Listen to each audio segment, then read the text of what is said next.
The best sort of inner voice speaks to us in a gentle, kind, and unhurried way.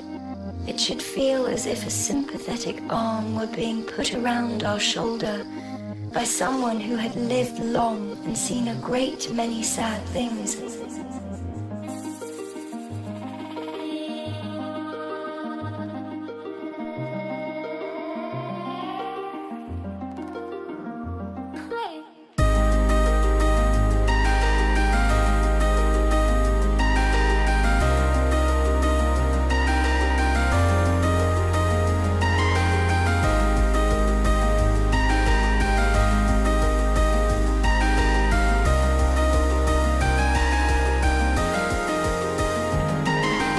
In my opinion, there isn't an album more audibly consuming than Porter Robinson's World.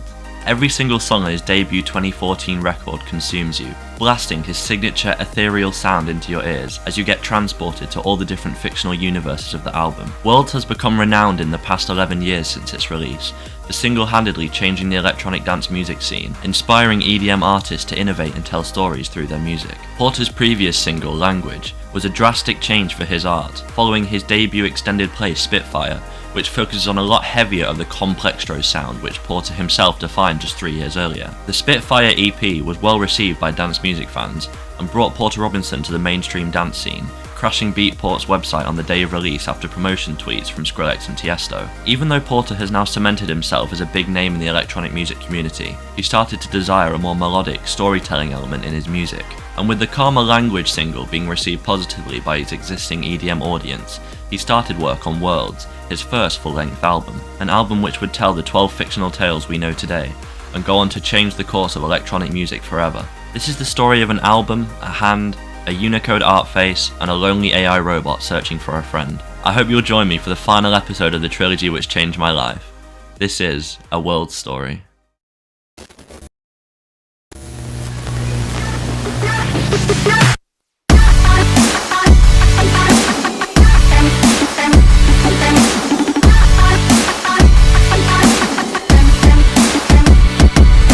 As soon as you press play on the album, you are hit with the renowned vocal chops of the opener's Divinity, featuring Amy Millan from Stars, a band prominent in Porter's childhood. The track is built around the vocal chops hook, with beautiful slow verses from Amy Millan, leading into a booming chorus, which is a contrast I really love, and I think is the perfect opener since it shows the highs and lows of the album to come. Divinity was one of the first songs I wrote for the album. I hadn't written it as an intro originally, but I knew it needed to be moved to the front of the production, and then everything just really flowed out of it from there. I felt like I'd kind of stumbled upon the sound of Worlds, that's why I felt it was really critical to have it as the first song. Sometimes I forget that this song is 6 minutes long. It goes by that fast because it's so good. The thing about Worlds is the songs can really mean what you make them, since Porter has said they don't really have a place in reality. And to me, Divinity is the beautiful nature of small, intimate moments with other people. Moments which you'll think back to in a few years and feel nostalgic over, even though it was only a brief interaction in the grand scheme of things. It's the sunrises and sunsets, it's watching people go by with someone you hold dear. Holding these memories close and feeling grateful is what Divinity is to me. Never feeling more alive than in this current moment with you, watching the world go by.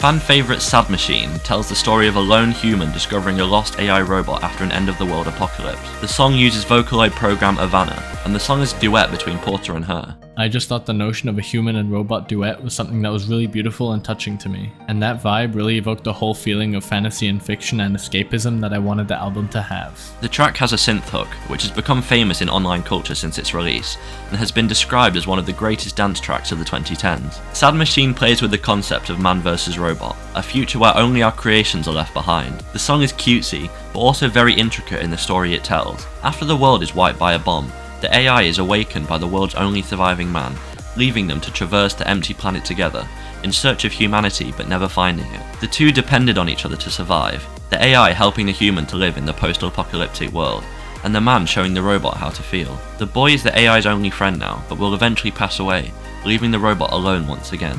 Even in the distant future, millions and millions of years ahead, when all of us are gone and robots control the planet, It will have taken an entire nuclear disaster to finally give the AI a feeling only humans have ever felt: loneliness.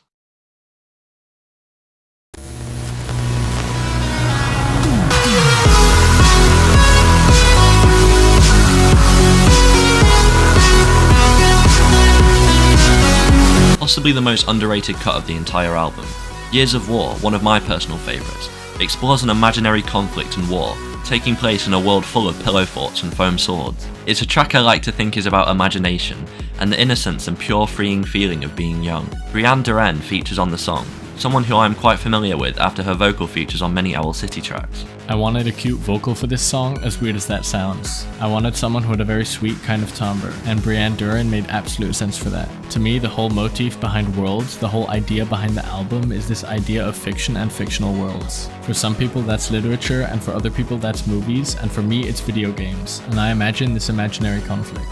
The track's hook was the first part written for the song, but ended up taking many days to complete, making this song one of the hardest and longest songs to develop on the album. As the drop hits, the crunchiest bass you've ever heard plays alongside, and that's probably my favourite part of the whole song. Years of War takes me back to when I was a kid, not worrying or caring about all the issues that I have now, not even knowing where I was going in life, just existing as a child and experiencing the world as a more creative and curious person. Porter describes Years of War as a cute song, not something you would immediately think of based on the title and lyrics, but I wholeheartedly agree with him.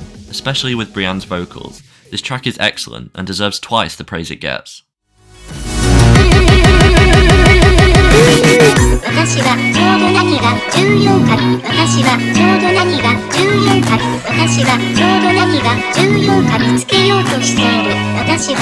Inspired by Daft Punk's Discovery and a love for flipping samples, Flickr was born after putting various scrap song titles from Porter's desktop into a text-to-speech machine, translating them to Japanese, and flipping them into this electropop dance track. Flickr is one of the songs that structurally goes to a lot of different places, and it's not meant to be a pop song, it's more of a little journey. And yeah, I think it's a charming song, and it's one of the ones I'm proudest of. The Japanese lyrics in the track loosely translate in English to various metaphors for Porter leaving EDM behind, and putting more meaning into his music. Lines such as, "I'm just trying to find what's important to me," being a direct reference to his departure from 2000s EDM. Flickr is very much inspired by Japan and Japanese culture, with even the official music video that you're seeing right now being completely captured from a high-speed train in Japan. When Flickr hit streaming as World's fourth single, it became obvious how influential Worlds would end up being to the electronic music scene. Nothing like this was ever really heard before in mainstream EDM, and Porter would continue to innovate as his song developed into what it is today. I chopped up the Japanese text, and that's where you get that watashi wa hook from, and I just thought it was the most charming little thing.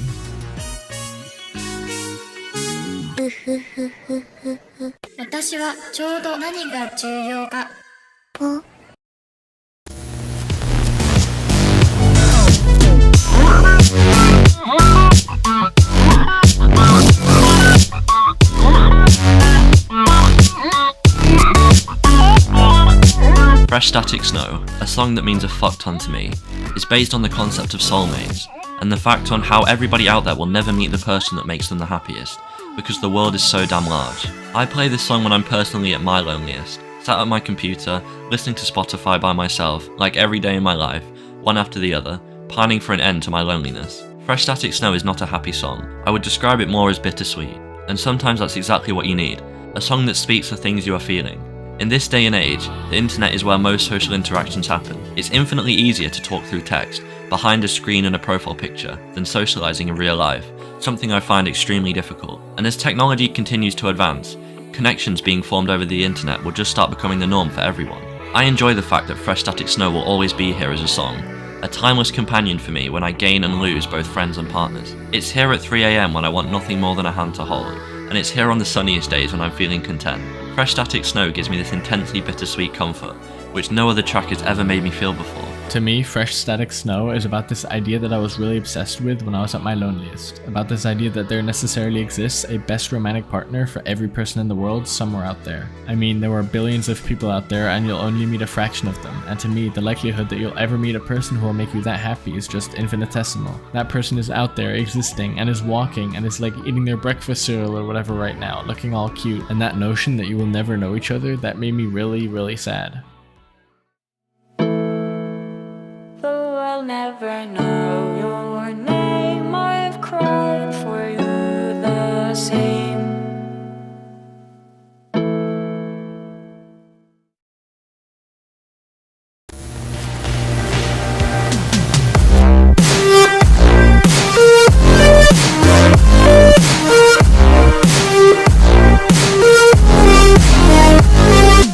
Closing the first half of the album, Polygon Dust is a song that takes you right back with nostalgia. It has these kind of 8-bit bass lines and glitchy synths. It's a pleasure to listen to, and I think this song is what I would choose if I had to pick the song on Worlds that sounds most like the album cover. For Nurture, it's definitely trying to feel alive, and Smile is maybe a toss-up between Cheerleader and Is There Really No Happiness. But Polygon Dust stands out clearly as being the retro bass, thumping electronic track of the record. The vocals are performed by Norwegian duo La Maitre, and the definition behind the song is kind of unclear, even to Porter himself. Why do you hate Polygon Dust? It's top 3 off Worlds. I actually don't understand.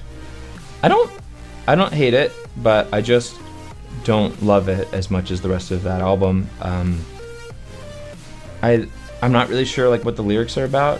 But to me, Polygon Dust gives me vibes of a world taken over by nature after not being looked after by its inhabitants. A man exploring a deserted Earth, finding remains of skyscrapers and broken machinery, when global warming has already taken its toll on the planet. I think that's my favorite title on the album. I just think it's a cool name, Polygon Dust. I was making these kind of chopped up vocals and screwed beats that don't really follow the grid, and while I was doing that, I wrote this melody. When I started looking for vocal features, Le Maitre totally had the sound.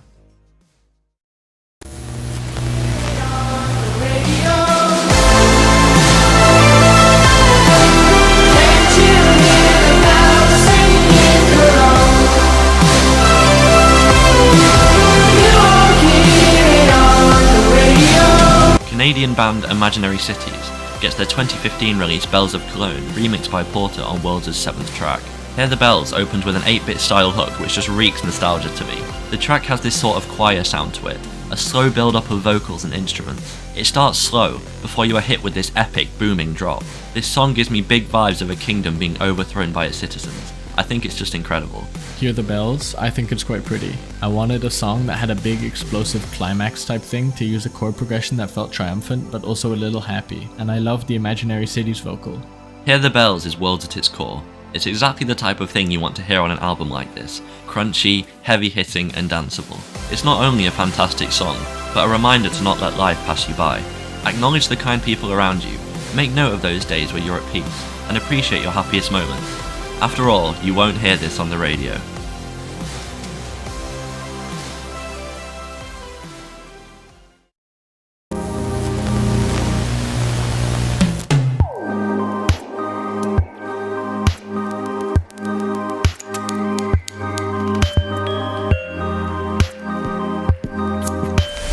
The album's only interlude, Natural Light, uses a mixture of vocals and pads to create a dreamy 2-minute experience. Inspired by artists such as Aphex Twin and Venetian Snares, Natural Light is one of the outliers on the album, being that it has no vocals. This track is so great because it's both clean and ethereal sounding, but also slightly messy and all over the place with its samples, slightly comparable to Dulcite from Porter Robinson's Nurture. I wanted a lot of those rhythms, almost just arbitrarily cut up loops, and I thought it'd be cool to have another kind of late sounding, sassy, semi-soulful beat mixed with that. IDM stuff from my childhood.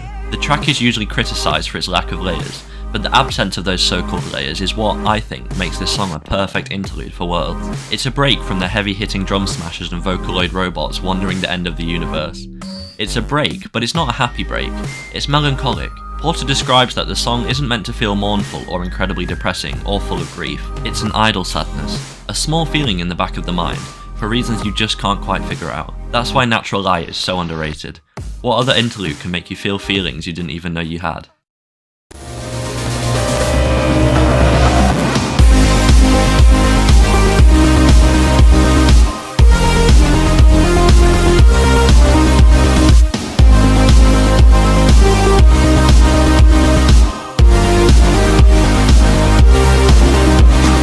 Lionhearted is probably the most pop-sounding track on the record, and for whatever reason, it has gone mostly unacknowledged by Porter since its release, which I think is a shame because there is a lot to love here. There's been a lot of debate on why this is, why he will never play it live or talk about the track. I don't even have a quote for this one, since it was the only song excluded from the Worlds Commentary album. This song has far more credits in the metadata of the track, which suggests many other people assisted in the creation of the song, which could make it feel less personal to him, or as if it was the label's attempt of getting Porter into the mainstream. Whatever the reason is, which we will probably never truly know, it's disappointing that Lionhearted isn't often allowed to show its colours, because it's an absolutely groundbreaking dance track for its time. With vocals from Sweden's Urban Cone, this song has this futuristic synth-pop feel, with an amazing plucky hook giving big vibes of early 2010s electronica, like M83's Midnight City. The song is a well-needed dance break in between some pretty heavy-hitting cuts on the album. I'm not too sure what's going on in the music video for this song, but what I do know is that Porter has never had so much aura.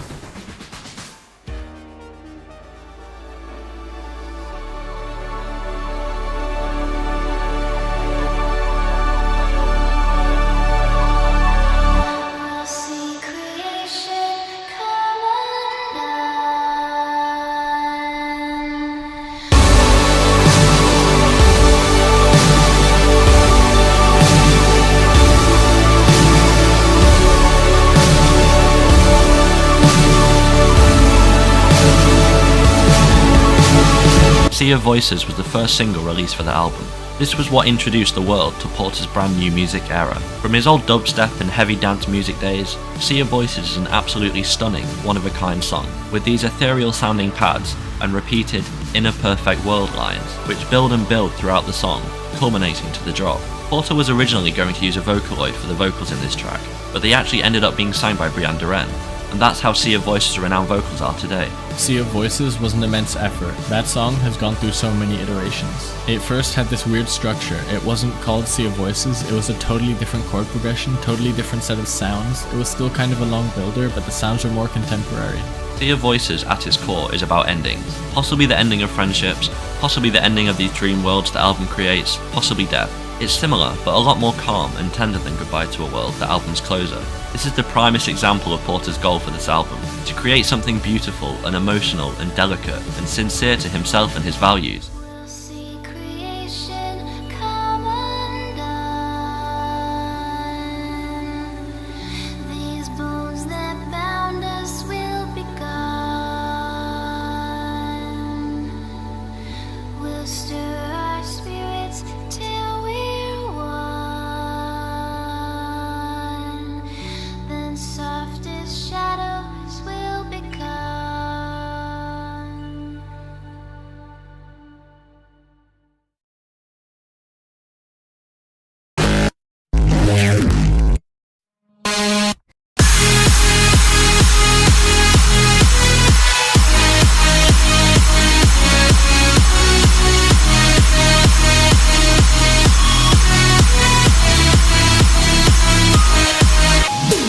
I was really into this idea of orchestral instrumentation. It was very beautiful to me, and as time went on, I got a little bit more into other sounds that were larger and more grandiose sounding. I wanted it to be a very pretty thing that somehow turned into this very hateful, violent, ugly thing. To me, Fellow Feeling stands for what I wanted people to feel when it came to aggressive electronic beats, where my head was at during that time, and how that music was making me feel. Fellow Feeling was the song which stopped me from making this video originally, since I didn't really feel comfortable making a documentary on an album which wasn't all perfect tens to me yet. This was the only Porter track I actually, dare I say it, didn't like. But a few months ago, I remember it being one of those many nights where I'm at my mouse and keyboard, alone at about 3 AM, and I was listening to Worlds all the way through, and Fellow Feeling came on, and genuinely it just completely clicked. I've never seen something like that happen before with a song, but now it's become one of my top 3 from Worlds. From the bottom to almost the top. I think it's just absolutely stunning, man. The opening hook plays over and over, and it's actually quite calming at first. The spoken word verses, this ugliness, this cruelty, this repulsiveness, it will all die out, and now I cry for all that is beautiful. The noise pollution in the second act of the song, showing Porter's stance on EDM music at the time. The breathtaking final drop, when the beauty overthrows the hatred in the story. When the beeping and the noise blasts of the midway point of the song fade away, to give room to, in my opinion, the most intense drop of the album. Fellow Feeling is not just a statement, not just a story, not just a song, but a monumental breakthrough in electronic music. A track which I will never, ever dislike again.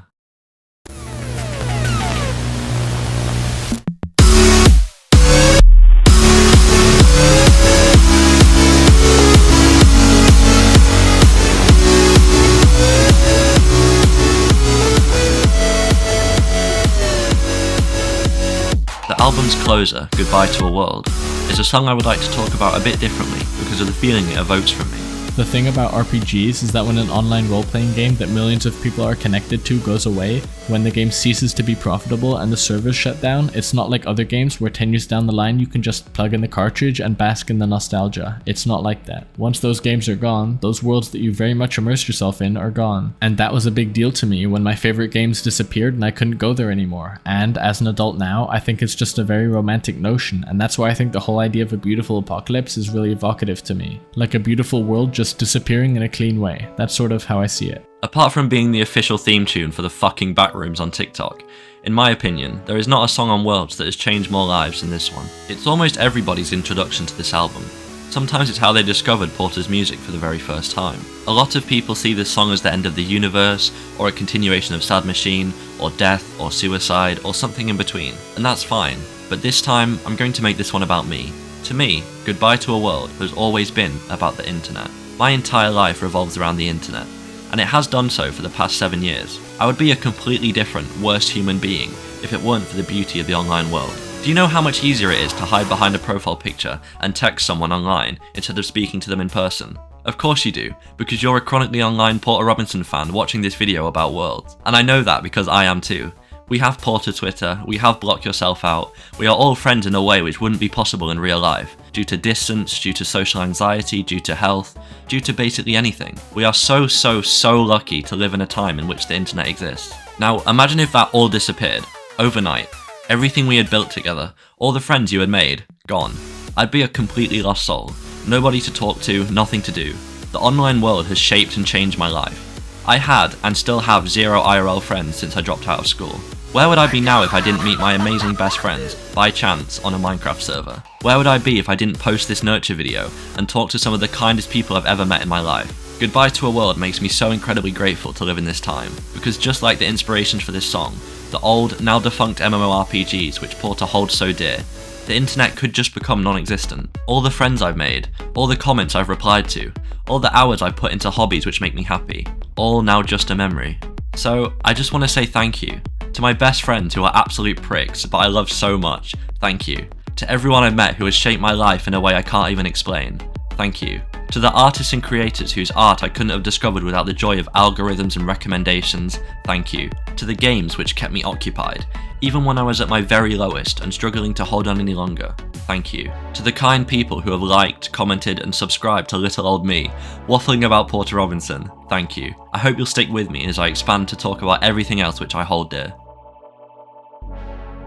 And finally, to you, for watching.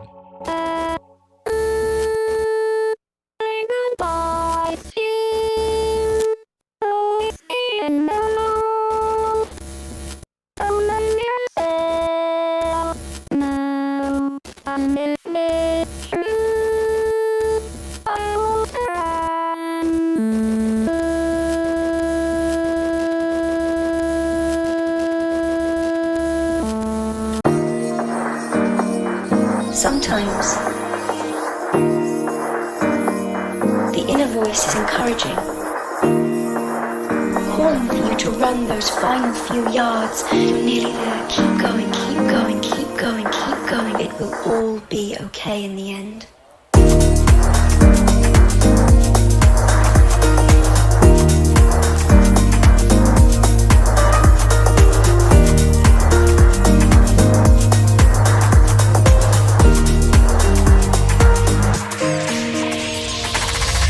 Porter Robinson is an American music producer and songwriter, most famous for co-creating the song featured in the animated short film Shelter,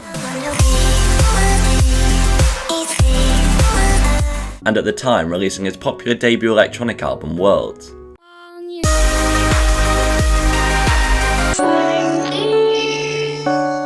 Worlds was developed after Robinson's decision to stray away from heavy-hitting dance music in favour of his more melodic storytelling elements in his songs. Describing a fictional world where humanity's existence has ended, leaving only a human and a singular AI robot left on Earth. Is anyone there? Hi. The album was received positively, Hi everyone, Anthony Fantano here, strong 5 to a light 6. Hey bitch, shut the fuck up. enabling Porter to embark on a world's tour and release a full-length remix album. However, in 2016, after experiencing a large creative drought and depression, no music was posted by Robinson, thinking that nothing he could create would ever compare to Worlds' quality and success. My entire life revolved around making music, but for the first time in my life, I was struggling to make anything at all. I was desperate to make something I was proud of, but the more I struggled, the worse the problem became. I was very seriously depressed and genuinely thought my life was over as I knew it. It was almost 3 years of trying to write music, failing, and being crushed by it every single day. The album I'm about to talk about in this video was the result of an immense amount of work from Robinson over his hiatus of 7 years not releasing any music. It is a message of resilience, working through depression, and how music started making me happy again.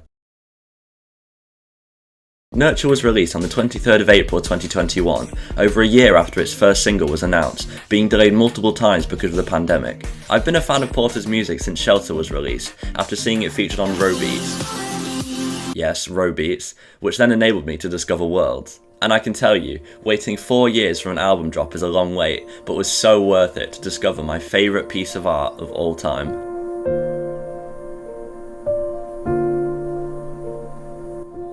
Lifelike is the album's intro, a soft welcoming melody which literally sounds like how the album cover looks. It opens with birds chirping and a slow piano, before blossoming into this beautiful instrumental piece. This song is the window into the worldview of Nurture. It's saying, these are the things that are worth showing here. It's only 90 seconds long, but it sets the tone of what you can expect moving into the rest of the album. I think there's something so interesting about how an artist can go through so many musical phases, from this 100% in the bitch to this, to this.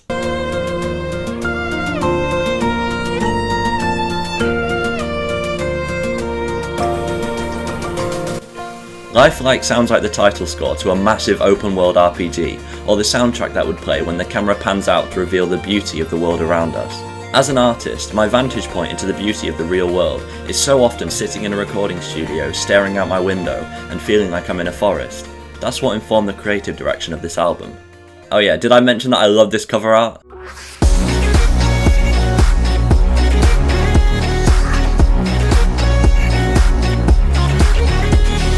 Look at the Sky is an upbeat, tempo-pumping pop anthem, which reminds us that there is a reason for hope. And the message is even clearer when you realise this song took 5 years to make from start to finish. It's an incredible insight into Porter's burnout and creative drought, and the words and principles which led him to escaping it. Look at the sky, I'm still here, I'll be alive next year. That's so magical, lyricism which could only come from someone who has been there. I think the fact that music can speak to fans and the artist himself is just beautiful. After thinking you found yourself and then slowly losing the thing that you thought you were born to do, over years of creative burnout and self-loathing, Look at the Sky tells us to have faith in the future. Its life principles, self-affirmations and pure hopefulness make this track my favourite song I've ever heard, but there's still so much more to come. Tell me how it felt when you walked on water. Did you get your wish? Floating through the surface, quicker than you say.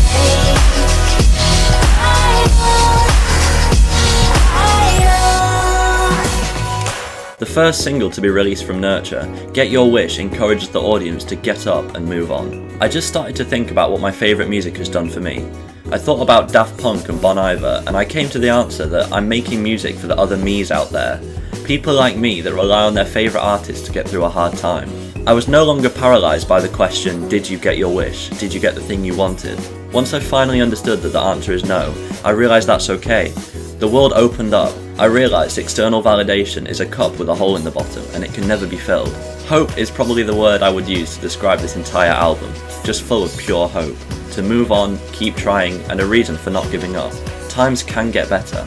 I was inspired by Bon Iver's album 22 a Million. I found that album when my little brother had cancer. I really wasn't able to make music at that time, but that album made me a few degrees brighter, more hopeful. And when I thought about how much that music means to me, I realised that all that matters is making music that connects with people. Get Your Wish is looking forward to the future and that it will be an improvement. Floating to the surface quicker than you sank. That's a mantra for this whole project, to get up and keep believing.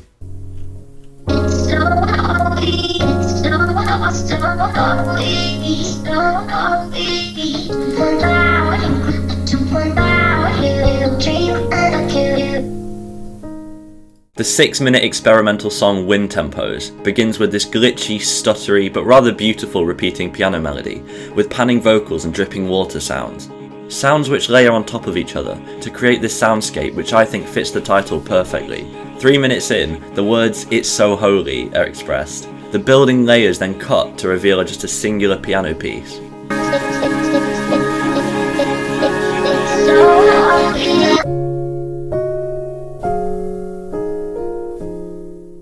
This song has no retaining style, no proper lyrics, and barely has a tempo, but I think what the song is trying to say is really brilliant. The world really is so holy. Wind Tempos expresses that perfectly. At the end of my trip to Japan, a Japanese pianist gave me a disc file of Japanese ambient music from the early 2000s. I hadn't heard any of it, but he knew it'd be my thing. Not only did it inspire Wind Tempos, but I wound up throwing in this tiny sample of him playing a toy piano. It's super distorted, almost unrecognisable. I emailed him to see if I could give him credit on the song, just a little way of recognising how much he influenced me. He agreed.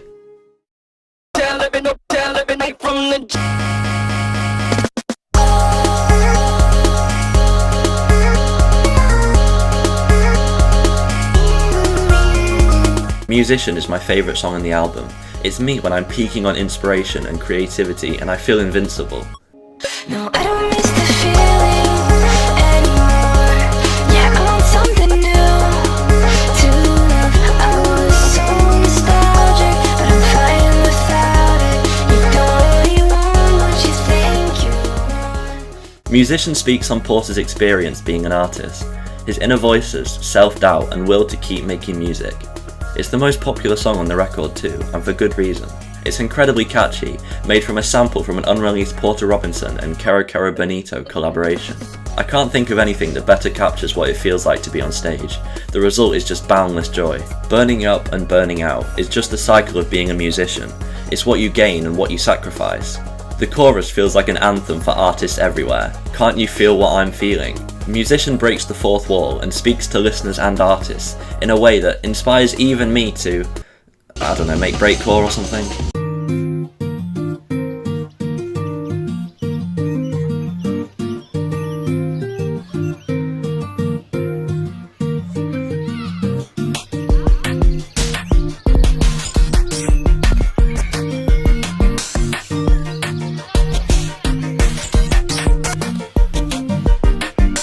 Do Re Mi is a crunchy, bouncing, melodic track, which is just such a good time. I know this is a video essay and I'm supposed to be informative or whatever, but this is literally the best way I can describe this song. I wrote this song in 8 hours. It feels like rollerblading through my neighbourhood, just feeling free and in this childlike state. You might think of Do Re Mi as an album filler, and while you very well may be correct, this is how you make an album filler right. The essence of this track talks about how much Porter wants to say with his music, that soul instrumental songs just don't cut it. It has a childlike vocal sample, and keys which scale up and down to reference Do Re Mi Fa Sol La Ti Do. It's such a joyous song, and should be so much more appreciated by consumers of this album. Don't sleep on tracks like these, they are brilliant. I am sorry. Ready? Is it my fine guitar? You got 2 years ago? Yeah. Actually, this one I got a year ago, and the other one I got 2 years ago. Oh yeah, so he's got 2 guitars now. Now Dad, where's that other one? Go in a scavenger hunt? It's in my room. Fine. So can I take a look for it? Sure. Look of it. Now, this is the tour of the house.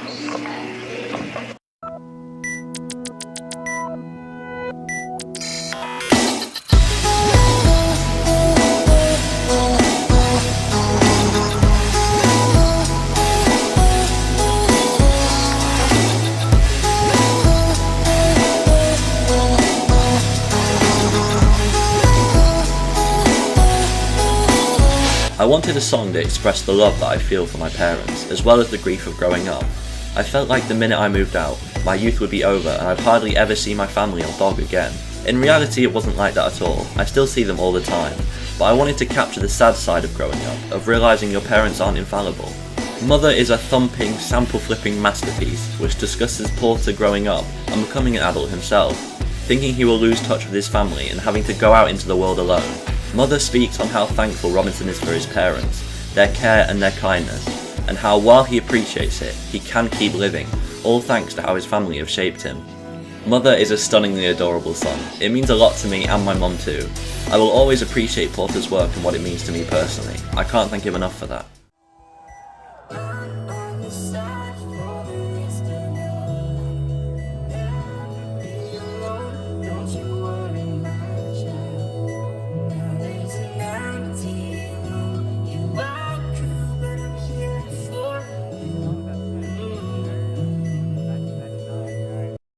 Okay, here we go.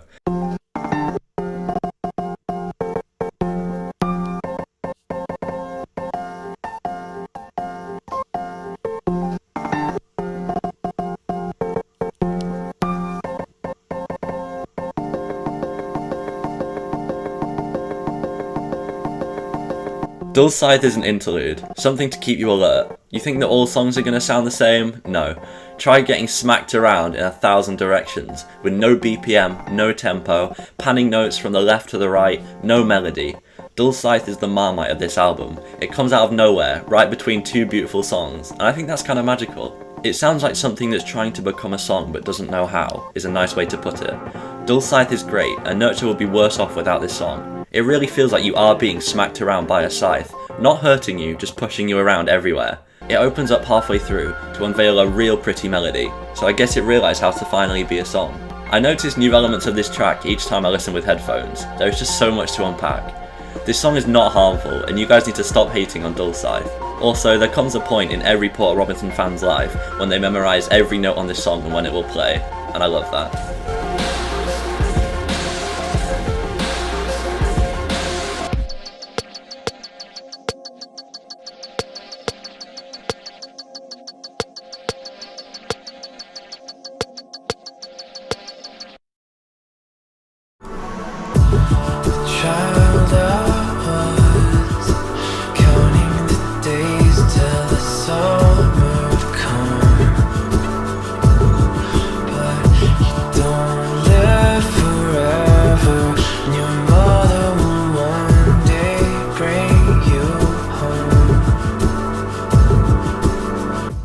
Sweet Time is my second favourite on the album. Some days I would even say it's my favourite. Sweet Time is a masterpiece of some of the best songwriting I've ever heard.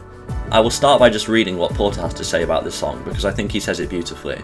This song is about being so in love with someone that for the first time in your life you're scared of dying. You realise you aren't guaranteed an eternity together. In the lyrics, I talk about going to find God to make sure my wife is okay, and it makes me cry every time. I was bawling my eyes out in the studio, I could barely get the words out. In the end though, it's also an expression of gratitude because the world is so lucky to have her. Sweet Time is about living in the now, experiencing and treasuring what time you have.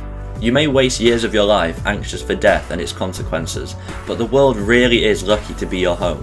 Right now is beautiful. Living is beautiful. So,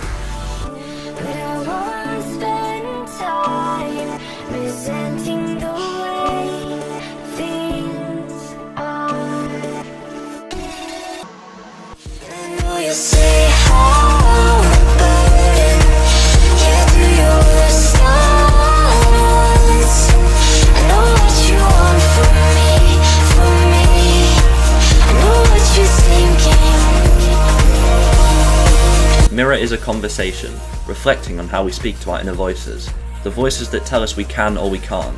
It's about not being too difficult on yourself, to allow yourself to win, lose and experience things as a human. I realised I had these inner demons that were represented by the nastiest things someone might say to me on Twitter, or the meanest things music critics might say. And they got in my head. They affected me creatively, because every time I'd write something, it was really easy to imagine someone dissing it. Mirror spans 5 minutes long, featuring snippets of the narrator, encouraging the speaker and guiding them. These spoken parts have sort of put off everyone I've shown the song to, as if they don't belong, but the narrator's role in this song plays a crucial part in recognising we have these inner voices. We can't let them get the better of us, and we can always affirm ourselves that it all will be okay in the end. It can really be liberating to recognise that most of the time, we're only letting our own thoughts get in the way, and we can do something about that. We're nearly there. Keep going, keep going, keep going, keep going. It will all be okay in the end.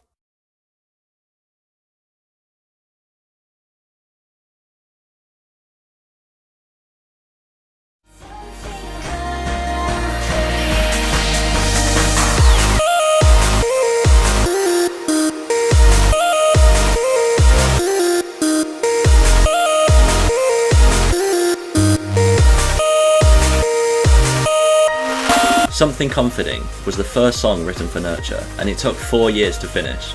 This was the starting point for everything to come. Emotionally and lyrically, I feel like this song captures the essence of the album. It was the first thing I wrote that became the seed for everything that followed.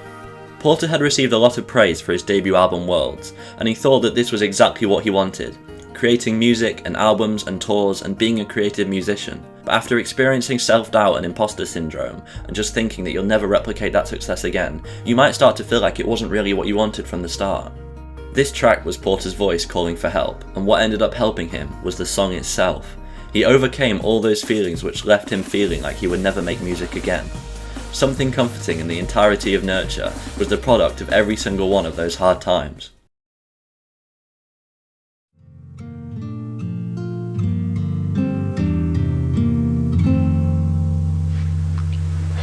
I close my eyes.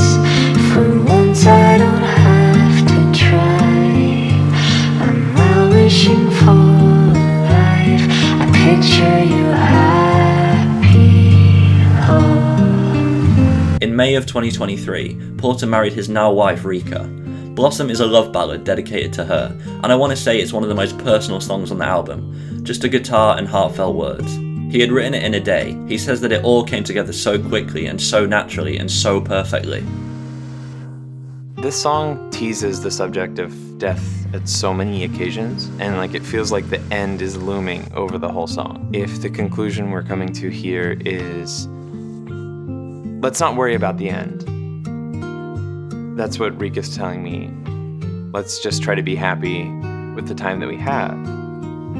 Where does that leave us in the end? And I think the place that leaves us is just gratitude.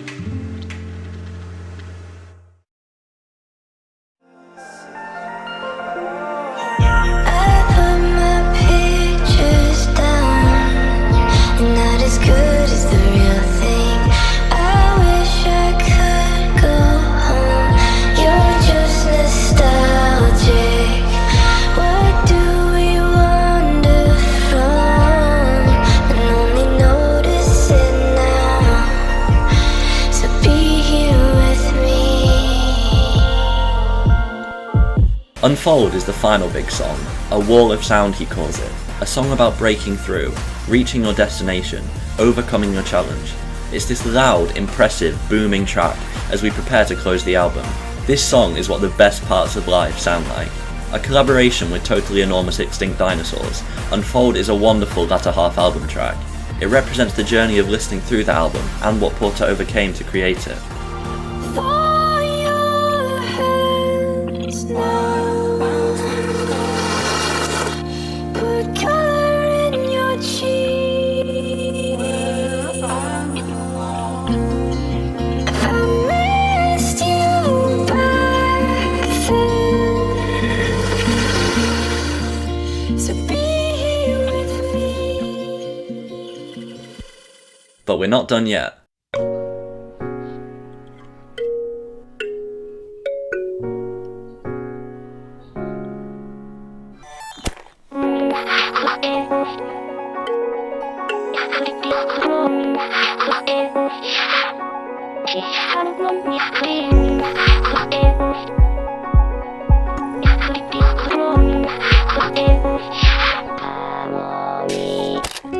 Trying to Feel Alive is our endpoint. Porter looks back at his journey after completing Nurture, the album he once thought would never exist.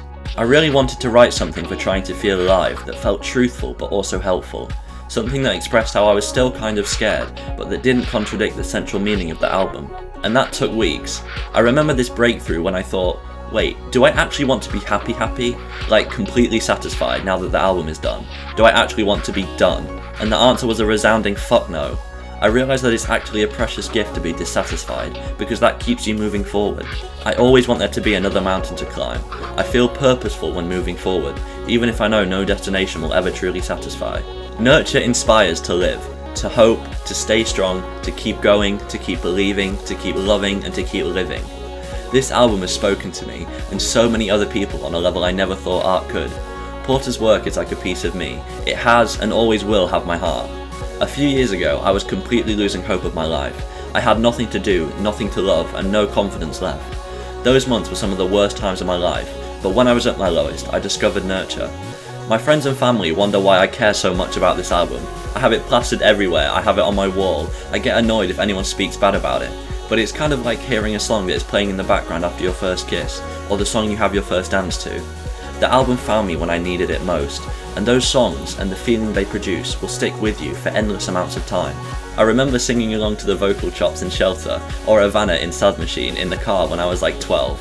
I still thought I was going to become something better than I am now when I was that age. I've not made that much progress since then. I've left school, never gone back, and I don't do a lot with my life. But Nurture has made me understand that every part of life is a mountain, and even just walking home on my own, finding something to do that is worth my time, making a video like this, which is about something I truly love, is as much as an achievement for me as it is writing a hopeful, Japanese-inspired, nature-themed electronic album for Porter. Everything is a mountain, and you will always want to climb the next one.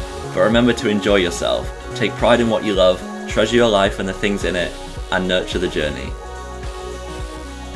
Here I am on the other side of this, still struggling with making music, still not necessarily feeling whole, but beginning to understand that maybe that's a good thing. Maybe that's the point. Maybe making music is my way of trying to feel alive, over and over again.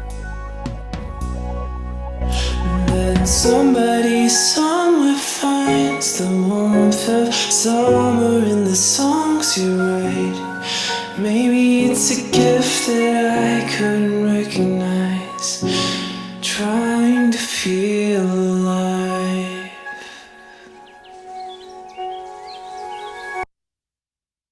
With Smile now out everywhere, Porter is receiving even more attention at the moment, which he so desperately deserves.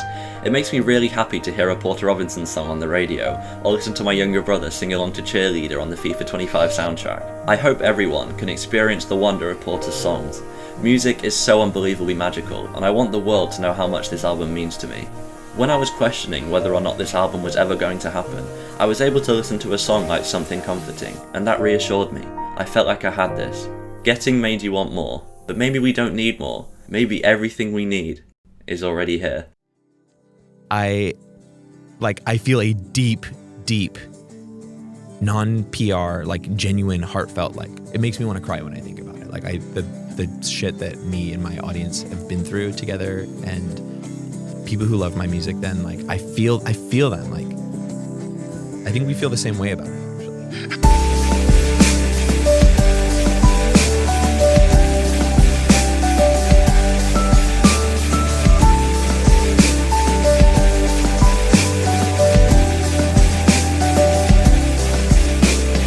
Smile is the third studio album by American producer and songwriter Porter Robinson. After his previous album Nurture's renowned success, resonating with fans and listeners all over the world, for his next album, Robinson decided to forego the empowering, hopeful record which was Nurture, and drop everything that record stood for, in favour of quirky, silly, fun electropop. And in doing so, he may have accidentally created his most intimate, sincerest album to date. Smile speaks on fame, self-esteem, parasocial relationships, and what it means to be a human. Bringing up fame and status in music will almost always feel unrelatable and ego-driven, but Porter isn't scared to touch on subjects like these in this record, and when he does, he speaks about it in the most personal and moving way. Smile doesn't stray away from taboo topics, instead it delves deep into them, discusses them without holding anything back, and you come out the other side feeling like you know Porter like the back of your hand. This record is also a message to his fans. He addresses us directly, he realises that we're all in this together, just using Porter's music as a way of moving forward. This album will make you want to sing, laugh and cry, but most of all, this album will make you smile.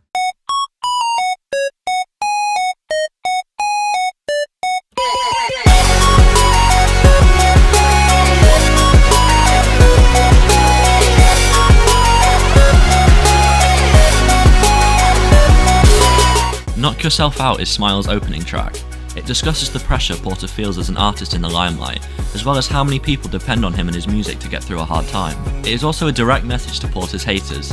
Knock yourself out, say what you want, go for it. Already the fun he was aiming for is apparent. Don't know my schedule on the 5th, bitch I'm Taylor Swift. The progression on this track is similar to a lot of the other songs on the record, starting off silly and unserious, only to get truthful and full of heart right at the end. Porter gives a fuck you to the haters at the start, to then say thank you to his real fans and that he can't keep doing this without them. Taking photos with fans at the airport, another reason not to quit. This is a common theme on the album, his appreciation for his fans and the impact they have had on his life. Porter has stated previously he feels genuinely scared and afraid of what haters or critics might say about his work.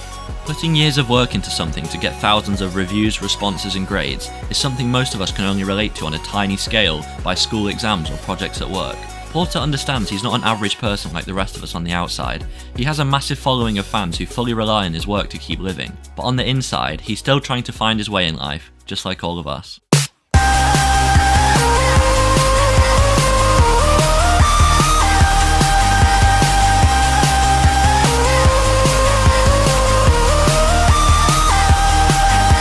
Cheerleader was Smile's first single, which was announced after a countdown on Porter's website, followed by a fake video essay set in the future, which claimed Porter had deleted all his music, leaving only a select few songs remaining in his canonical discography. Of course this wasn't really the case, and Cheerleader dropped on the 20th of March 2024. It was leaked a few days earlier, however Porter saw the funny side of it and posted this to his Twitter. When I need motivation, my one solution is my queen, cause she stays strong, yeah. Cheerleader is about parasocial relationships between Porter and his fans, constantly crossing the line and taking things too far. People who idolise Porter romantically when they've never even met. This is something a lot of artists have to deal with, and while most fans are not like this, it's the vocal minority that can really affect artists' mental health. The synths and drops in this song are instantly catchy. You can see why this was picked as the lead single for the album. It instantly exploded in popularity and is still the most popular song from Smile. As the song progresses, Porter admits that maybe he needs his fans more than he thought he would. He realises that his fans only want to support him, and while some take it over the line, he understands they just have an unconditional love for Porter and his work. Being a famous artist comes with many downsides, and they are all discussed in this song. Cheerleader is a statement of truth, but also a love letter, and that we are all appreciated very much. Maybe this time.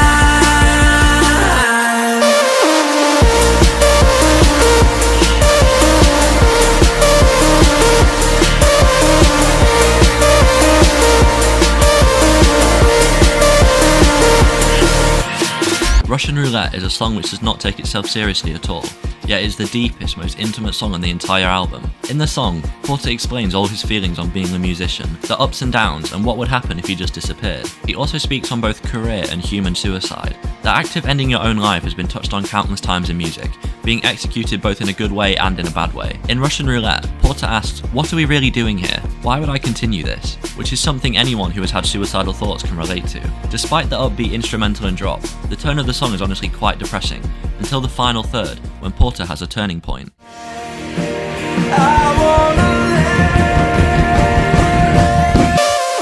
Porter said, "I always think about the anecdote of the dude who jumped off the Golden Gate Bridge, and said the second after he jumped, he found himself thinking in midair that every problem in his life could be solved, except for the fact that he had just jumped off the Golden Gate Bridge. And I was thinking about the same things here. Now more than ever, especially with young people, suicide is an apparent problem in society. You can't really ignore it or dance around the subject anymore. It's a horrible thing, and any mantras you can hold to turn yourself away from ending your own life are important to have. And Porter has countless reasons for why you should stay alive. In most of Nurture, he encourages us to keep believing, but in Russian Roulette, he encourages us to live. The thought of taking one's own life is a heartbreaking thought, and Russian Roulette knows that. It doesn't shy away from it, but it controls the thought, removes it, and replaces it with reasons why you should continue to live. So many of your comments on my previous video made me tear up because of the stories you guys went through. Thank you for all your comments, and please remember there is always help out there, whether that be a phone call or just a fucking amazing song. Russian Roulette is one of the best songs on Smile, and it's just another reason why music saved my life.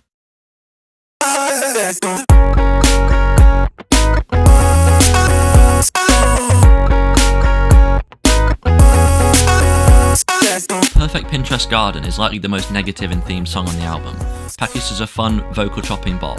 It's short, only 2.5 minutes, and it discusses crazed fans who idolise Porter, such as people who think of him as a good friend when really they've never even met. Bringing up subjects like these can seem hurtful, and Porter acknowledges this, saying, "Somebody's gotta say the things I'm trying not to say." He wonders if he wasn't a famous artist, would people continue to love and appreciate him like they already do? Perfect Pinterest Garden is very on the nose, which can come off as hostile, but this is rectified later on in the album. He has to say these things somehow to reveal how he really feels about it. Being constantly in the spotlight can take a big toll on one's mental health, and although cliché, suffering from success is a fair problem to have when you are as globally known as Porter. It must be almost impossible for him to go out with family or friends, with fans unknowingly ruining their experiences with Porter just because he chose to be an artist as his career. And that can feel unfair on them. I know a place where I won't be spotted, a sad reality having to hide from fans. Perfect Pinchest Garden is a harsh song, but we'll begin to understand why these things were said as we move down the tracklist. For an album like Smile, Porter could not ignore these downsides of fame, and it is necessary to touch on them now, as we prepare to listen to how he really feels about his fans and his community. Somebody's gotta say the things I'm trying not to say.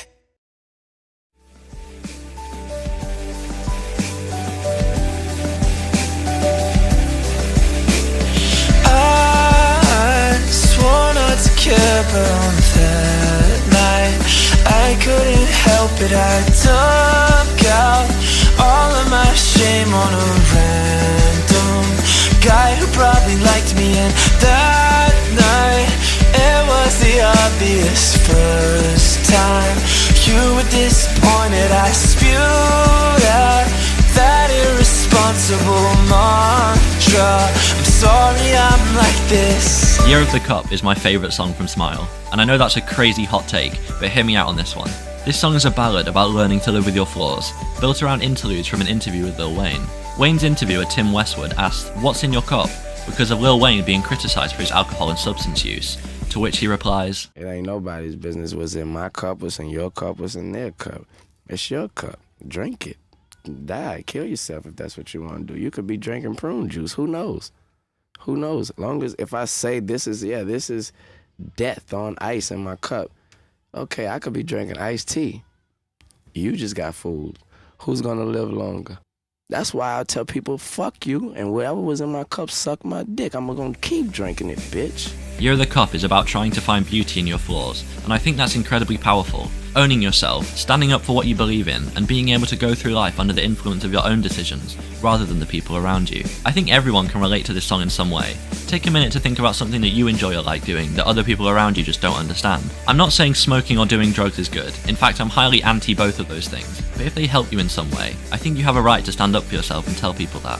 It has pained me in the past to see my friends and partners smoke and vape, but now I realise everyone has a reason, and you can't judge someone until you know them. I can personally liken to Year of the Cup because of school. I knew I had to leave high school when I was like 13. Basically everyone in my life tried to convince me to stay, and although me leaving school fucked up my life, the place I'm in right now I'm really happy with. I love my family and my online friends, and even though I have nobody in real life, I know that if I had listened to my teachers and the government and the police to stay in school, I would likely be even more of a mess now than I ever have been. So Year of the Cup reminds me to say fuck school. This is my Year of the Cup, and thanks to my family for being the only ones who realise that I know me best, and not trying to push me around to do things I don't want to. Porter's music is so incredibly empowering. This song really struck a chord with me. You guys left tons of personal stories in the comments on my last video, and I read all of them. Everything from leaving a toxic relationship to coming out as trans. And my message to you is, don't let anyone else control your life. If you feel very strongly about something, or want to live some kind of way, then you have all the power in the world. Year of the Cup is definitely my song of the year. Thank you to Porter and Lil Wayne.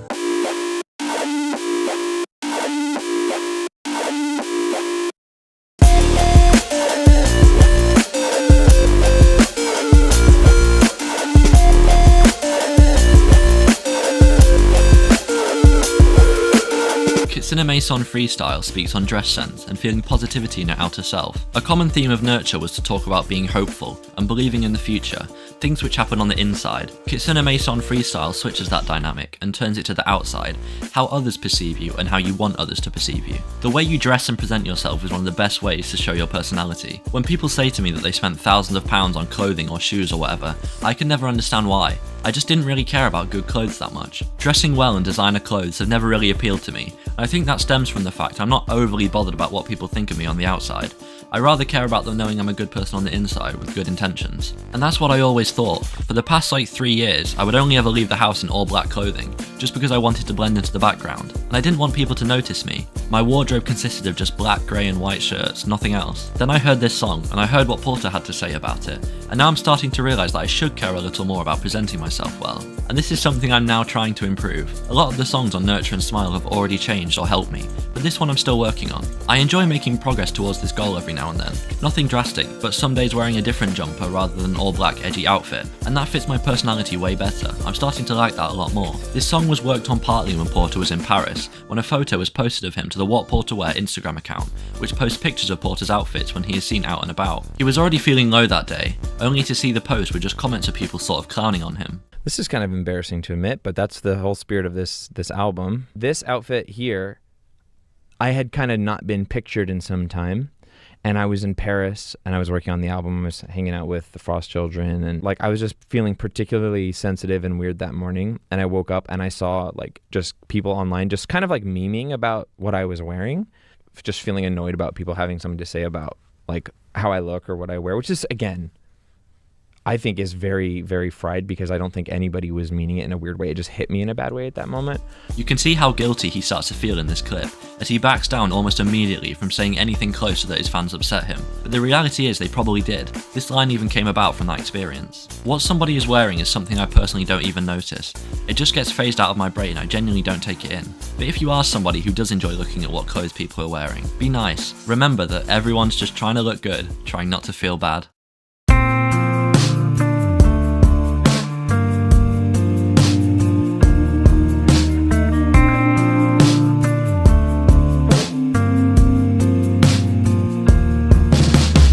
Easier to Love You is about self-esteem and how much you love yourself. In this song, Porter looks back on the younger version of him where he had more hope and cared about himself more. I think this song is extremely powerful. After all, it's extremely hard to love someone who doesn't love themselves. I said in my last video that I thought I was going to become something a lot better in the future when I was younger. I was going to glow up and become really successful. And while that for sure hasn't happened, Easier to Love You reminds us to not be too hard on ourselves. I wish I could see myself now like I did back then. Don't think I'm special, because I know I'm not alone when I say this, but not a day goes by where I don't look in the mirror and visibly cringe. And it's not just on the outside. I like to think I'm a good person, but I know I've been rude and petty and jealous and all sorts of bad traits. However, this song makes me realise that I'm just trying my best, and the parts of me I hate are the parts of me I'm sure somebody out there will love. Self-love is something a lot of people generally lack, and it's a very important part of life. It can mean anything from going to the gym to just looking in the mirror and feeling secure. Love yourself for who you are, because you deserve it.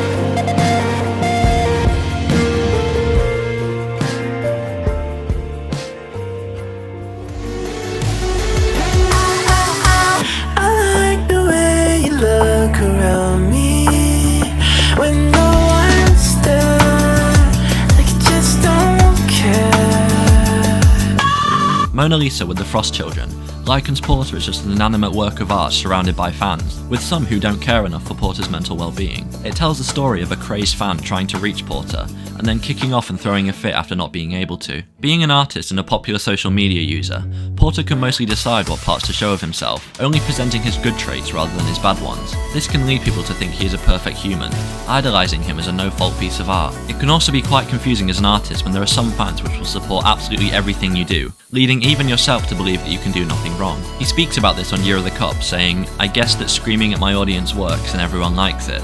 And here on Mona Lisa. In the metaphor of this song, you can even understand the perspective of a crazed fan in Frost Children's verse. Am I just one more face through the door? What's it all for? I'm taking you home. Too late, blood on my face. What can I say? I'm taking you home. Feeling like an artist owes you their time or love is delusional, but even Porter understands that they just don't know better. Porter probably even needs a healthy amount of this to maintain his self-esteem. I mean, if you had millions of fans supporting your every move, and then overnight all of that immediately disappeared, that would probably take a toll on your mental health, whether you have an ego or not. And he talks about his appreciation later on in the album on the final song. But for now, Mona Lisa is a bold and truthful stance on today's obsessive fan culture.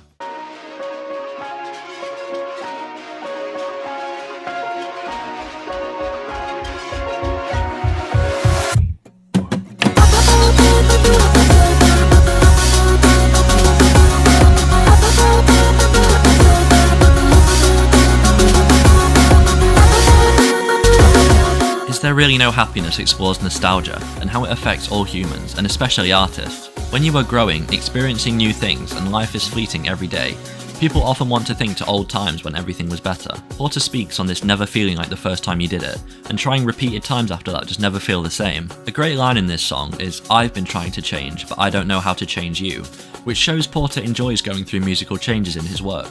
But no matter how much he innovates, people always just want him to play songs from Worlds or fucking 100% in the Bitch. Is There Really No Happiness became a fan favourite as soon as the album dropped, and it wasn't even a single. The melody and its subject matter make this a pretty great song. Continuing to move forward and not getting stuck in the past has been a very common theme throughout Porter's music, especially in Nurture. This song flips that dynamic into saying, "Some things are better left remembered." Well, how's that help me? It can make you pretty anxious to know that you are always continually moving, and the fleeting sense of life can be a scary thought. It's almost impossible to remove nostalgia as a feeling, but you can lessen it by experiencing new things.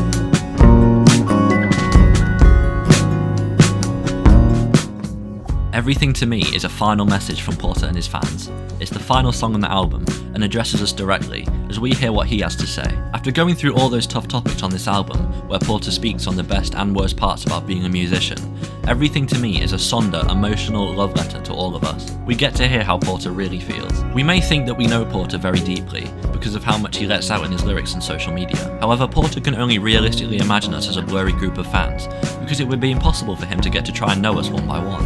However, in Everything to Me, he lets us know that he truly does love and appreciate every single one of us. All of me, every part of Porter, and all of you, every single one of us. This relationship that artists and fans have together is bittersweet, but nevertheless it's still beautiful. Porter can support us with his music, and we can support him by listening to that music. Smile is a stunning album. It touches on many different subjects, which in the end all boil down to love and living. Two words which can describe Porter's entire discography. I know that whatever happens, Porter's music will be here, and I know you guys feel the same way too.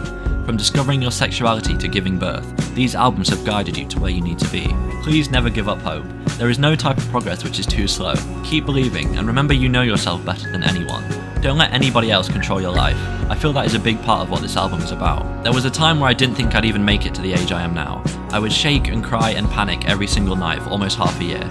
I couldn't cope, I didn't have enough strength in my body to keep going. But then there are moments when you start to think. You start to have happier moments. Things pass and you feel a tiny bit stronger. The things which once filled you with anxiety now give you a sense of hope instead. The kind of hope which makes dying seem like less of a resolution. I mean, I guess you just start to remember that.